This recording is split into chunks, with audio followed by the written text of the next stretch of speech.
Olá, tudo bem com vocês? Sejam todos bem-vindos. Sou a professora Andresa Xavier, professora do componente de Geografia. Vamos verificar o número da nossa aula? Temos aí a aula de número 2, com o objeto de conhecimento, caracterização do solo brasileiro. E o detalhamento dessa aula, nós temos os principais tipos de solo existentes no Brasil. Caracterização. Então, esse é o nosso objeto de conhecimento e o detalhamento, e vamos aí a mais uma aula de geografia.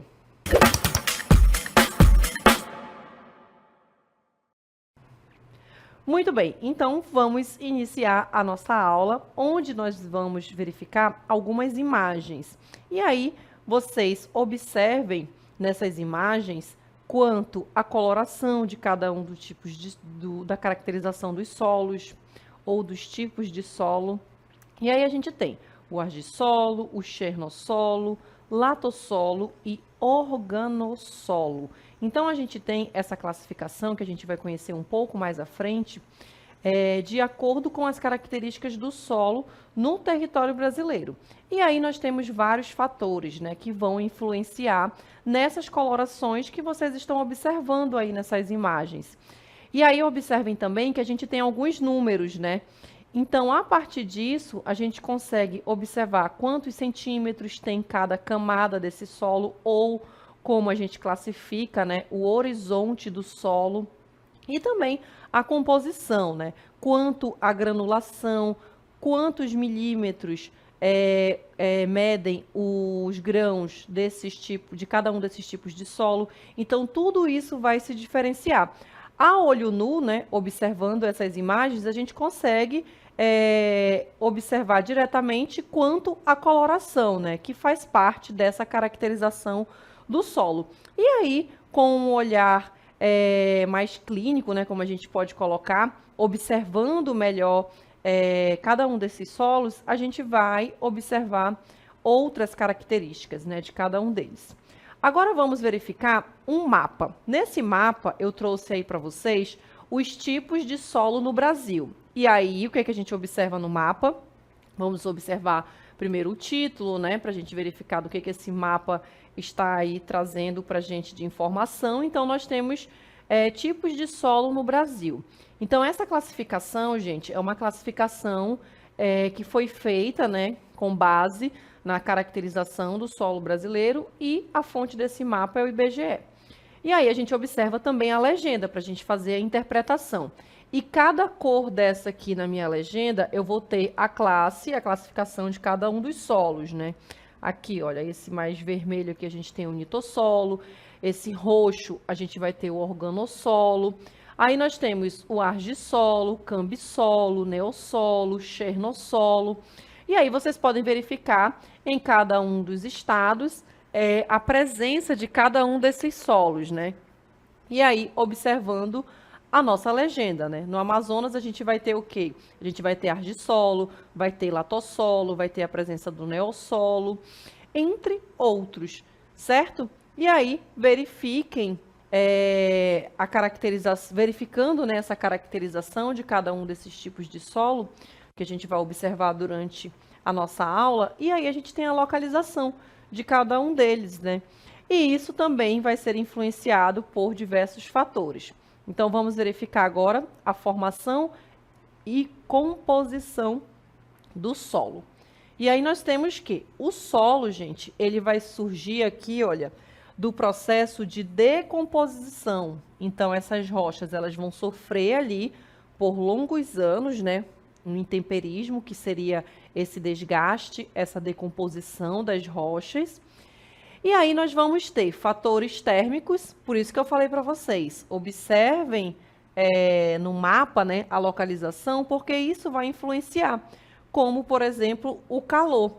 Então, nas regiões mais ao sul do Brasil, esse fator ele já não vai ter grande impacto em algumas áreas, né, nesse processo de decomposição das rochas daquele lugar, né? E aí a gente tem as regiões mais quentes, não somente no Brasil, né, mas como a formação e composição de outros solos pelo mundo, né? São esses os fatores que vão influenciar para isso. E aí nós temos os processos erosivos. Esses processos erosivos a gente pode classificar como, por exemplo, aqui a ação dos ventos, onde a gente vai observar esse processo de erosão através do que chamamos de erosão eólica. Aí nós temos aqui a erosão causada pelas águas das chuvas, né, que é a pluvial. Temos também os seres vivos, que também vão influenciar nesses processos erosivos, como, por exemplo, aqui as bactérias e os fungos, certo? Então, a partir disso, a gente vai observar esse processo de decomposição dessas rochas que vão ser influenciadas aí por esses principais fatores. E a partir disso, a gente vai observar mais à frente a caracterização de cada um deles, né, dessa formação de cada um dos tipos de solo. E aí nós temos a importância agrícola do Brasil. A gente tem o destaque como grande produtor agrícola devido aí à questão da extensão territorial, né, que a gente observa no nosso país. Inclusive, muitos autores colocam que nós temos um país com dimensões continentais, né, de um continente. E aqui também nós temos esse destaque para as atividades do setor agrícola, né, que são atividades que fazem parte do setor primário, a presença também em muitos lugares de solos férteis, né? Então, são esses destaques para essa atividade, para essa extensa atividade, né, que inclusive tem uma grande participação nas atividades dos setores econômicos do Brasil, certo? Então, a gente tem esses dois fatores, né? Essa extensão territorial e também a presença de solos férteis em muitas regiões para a elaboração dessa atividade econômica. E aí nós temos a diversidade de solos no Brasil, gente. Aí a gente observa essa variedade de tipos de solo, ela vai estar associada a essa dimensão territorial, né?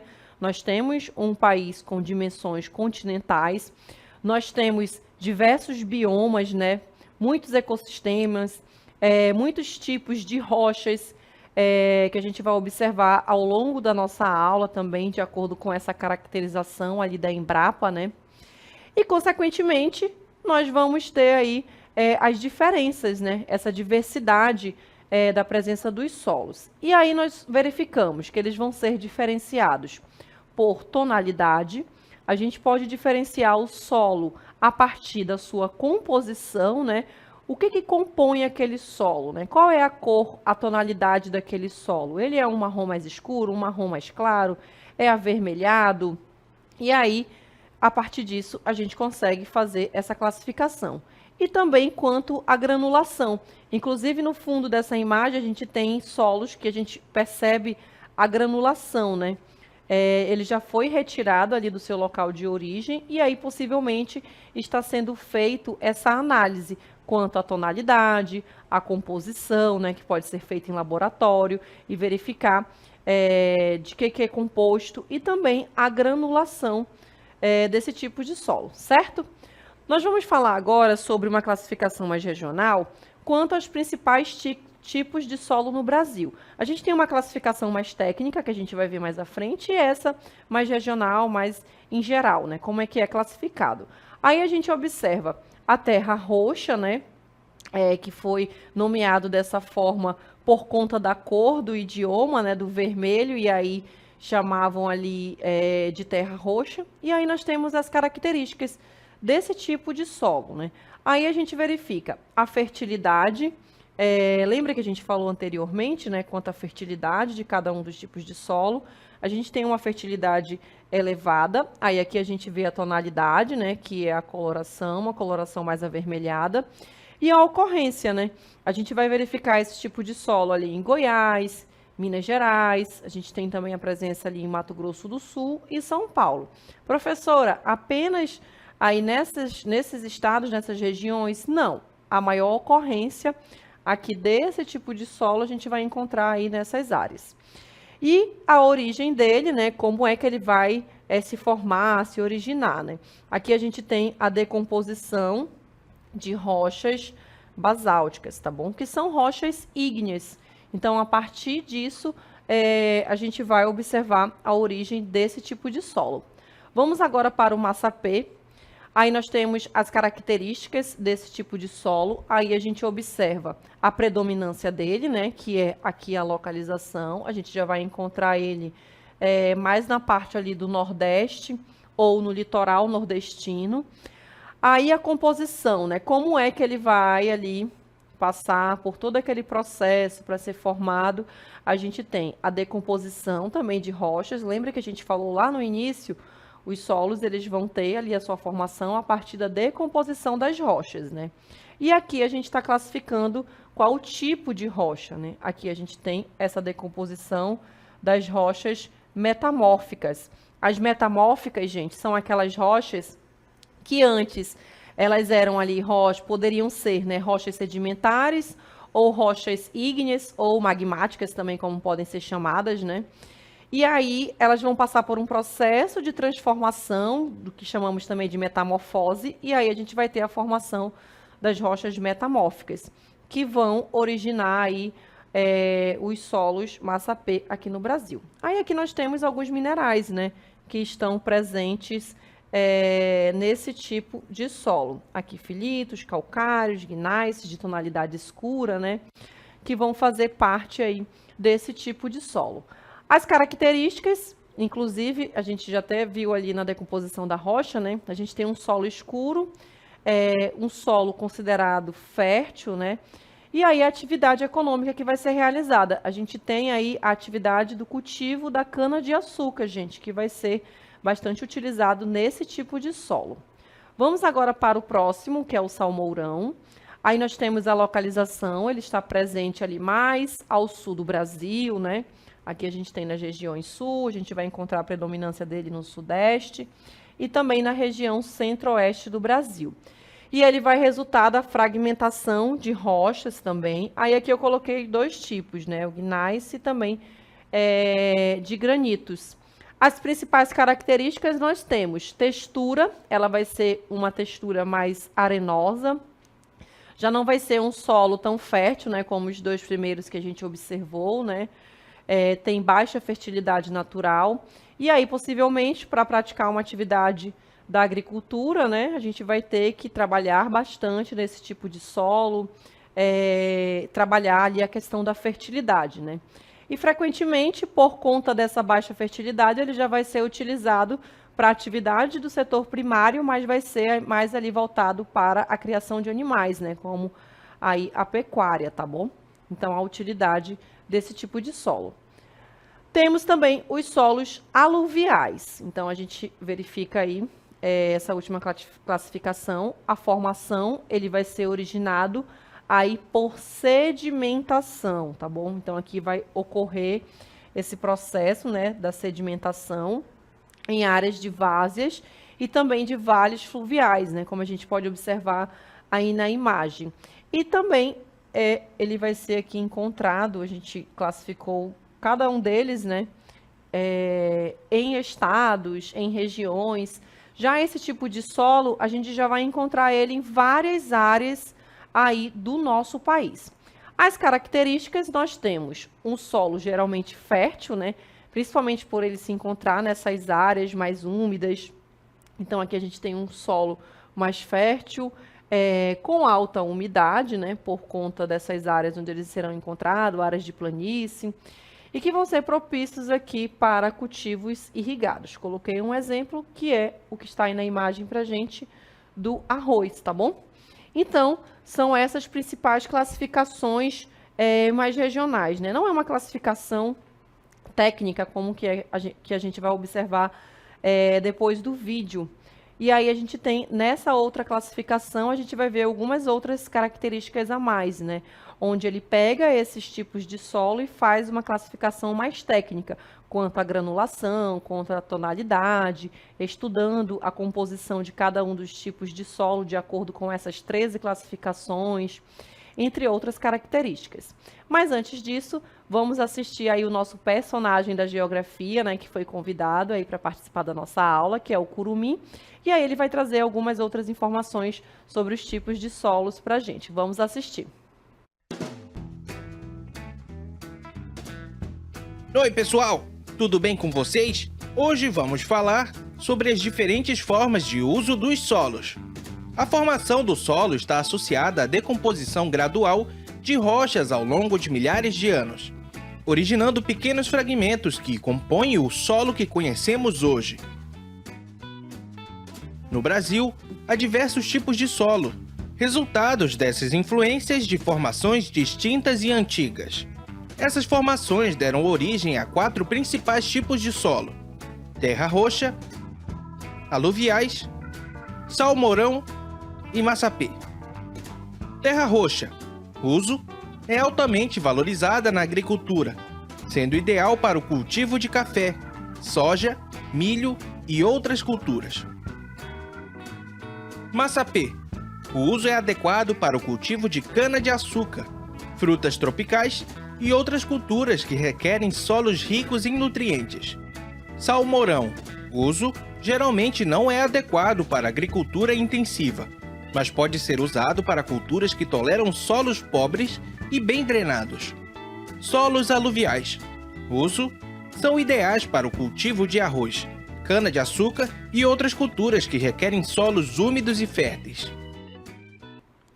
Muito bem, então o nosso personagem da geografia, né, o Curumim, trouxe aí outras informações para a gente quanto a essa classificação.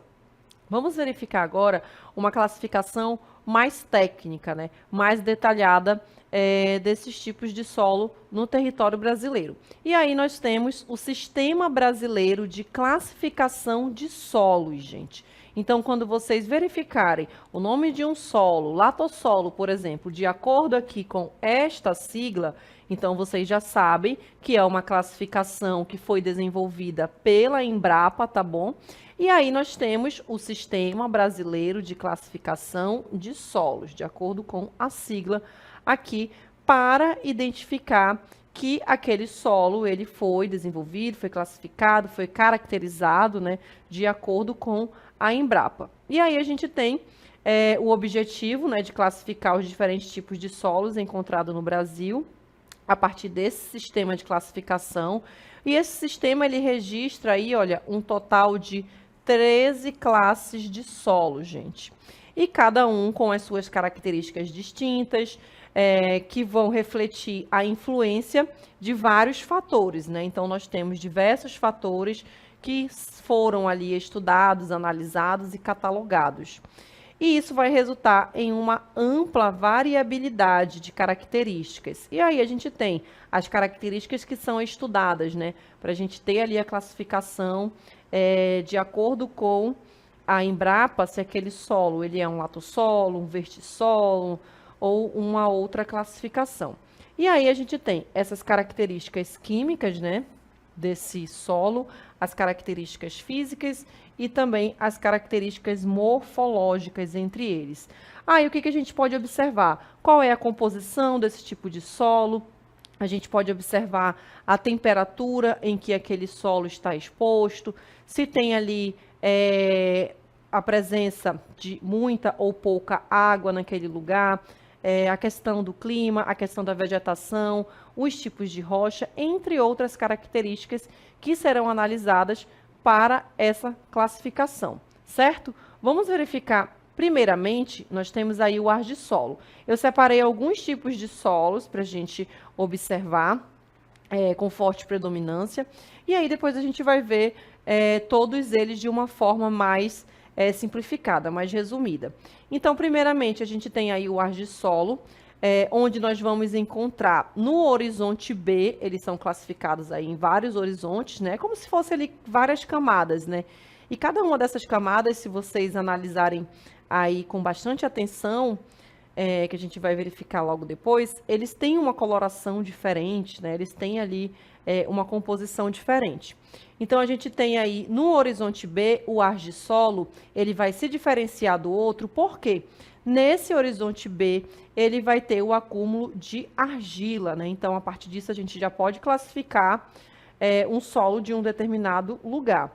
Aí, a gente tem também a questão da grande diversidade de culturas, que vai se adaptar ao argissolo, né? Desde que ele tenha ali um trabalho de manejo, um trabalho adequado voltado para aquele solo, para o cultivo ali de vários itens na agricultura. Aí nós temos a drenagem e a vulnerabilidade desse solo, né, que a gente vai observar no nosso infográfico. Ele é bem drenado, mas ele pode sofrer aí com processos de erosão, principalmente relacionada à compactação, né, em áreas em declives. Então, nessa área em declive, pode ser que aquele material, aqueles sedimentos, eles acabem se acumulando em um lugar, porque ele está numa área ali mais elevada, né? Que seria ali um declive, vou dar um exemplo para vocês, de uma ladeira, né? Como se fosse ali uma pequena ladeirinha, e aí aquele material sofresse esse processo de transporte, né, de um lugar para o outro, esse sedimento, por conta da água da chuva, ou entre outros fatores, e aí ele acaba tendo essa questão da vulnerabilidade. Aí nós temos a textura contrastante, né? A camada superior, aqui a gente vai encontrar, nesse tipo de solo, ela vai ser mais arenosa. E a camada inferior, ela já vai ser mais argilosa, né? Então, nós vamos ter elementos químicos, a composição química que vai se diferenciar em cada uma das camadas, ou em cada um dos horizontes, né? Porque a gente tem a classificação aí dos solos, a gente observa ele ali por cada um dos horizontes, né? O horizonte B, o horizonte O. Aí nós temos as atividades que podem ser realizadas. Aí a gente colocou o destaque para a atividade aqui do café, o cultivo de destaque, né? Aí ocorre em áreas mais montanhosas, com foco na gestão também, principalmente por conta aqui desse declive, né? Que a gente vai encontrar esse tipo de solo. Na gestão da questão da erosão, né? Trabalhar ali a questão da erosão. Aí temos também a cana-de-açúcar e também o cultivo do eucalipto, tá bom? Então, são algumas das áreas que a gente vai observar. Aí nós temos a imagem do argissolo para vocês observarem. Aí o argissolo para vocês, olha. E aí verifiquem na imagem, né? Aqui a gente tem a metragem dele aqui de quantos centímetros cada um dos horizontes, até mesmo para você identificar o horizonte, né? A coloração, que em cada uma dessas camadas, cada um desses horizontes, eles vão mudar. E aí a gente precisa fazer uma análise, né? Dos horizontes, observando bem cada uma das características. Vamos agora para o próximo, que é o latossolo. Aí nós temos também a profundidade, geralmente são solos mais profundos ou muito profundos, né? Aqui a gente tem um processo de decomposição e desgaste com um intemperismo mais elevado, né? Isso acaba resultando na baixa fertilidade natural. Aí nós temos a textura, que ela vai ser variável, né? Ela pode ser ali, ter uma textura nesse latossolo mais argiloso, mais arenoso, e a predominância de argila de baixa atividade, né? Nós vimos anteriormente que tem uma fertilidade ali considerada baixa. As cores, a gente tem os tons avermelhados com a presença e a composição, né? A gente tem o óxido de ferro, mais amarelados a gente vai encontrar o óxido de ferro hidratado. A fertilidade, nós vimos que é uma fertilidade considerada baixa, então vai exigir ali um manejo, né? Uma correção desse solo. E a ocorrência, a gente tem aí diversas regiões do Brasil, e a predominância dele em áreas de cerrado. Vamos observar agora na imagem o latossolo, e aí a gente verifica, né, a tonalidade, a presença aí, do material, né, que a gente vai encontrar, um solo mais argiloso, né, mas também com a presença de solos arenosos, certo?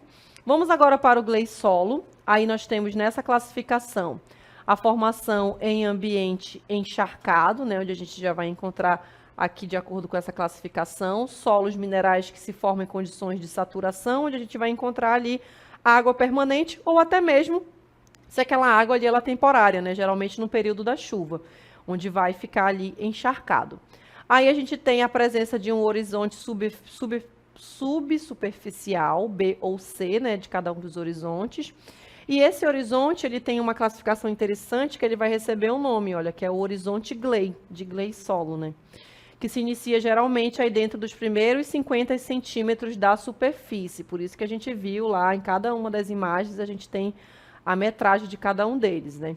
A textura, ela pode variar também, né, de acordo com a localização e também a essa área, né? De água permanente ou água temporária, né? Que pode ser ali encontrado material mais argiloso. Aí nós temos a matéria orgânica em áreas de decomposição limitada, né? E também a ocorrência em áreas mal drenadas, como várzeas, baixadas, planícies aluviais, são algumas das áreas que a gente pode encontrar esse tipo de solo. Aí vamos agora à imagem do gleissolo para vocês verificarem, né? Um pouco ali diferente das outras imagens que a gente observou, né? Vamos agora para o cambissolo. Aí nós temos as características dele. Ele é considerado, gente, um solo jovem, olha, diferentemente do que a gente viu, né? E que aqui geralmente pouco profundo, né? Por isso essa questão da jovialidade. Apresenta textura média, aí a gente encontra cascalhos, silt, né, na composição dele.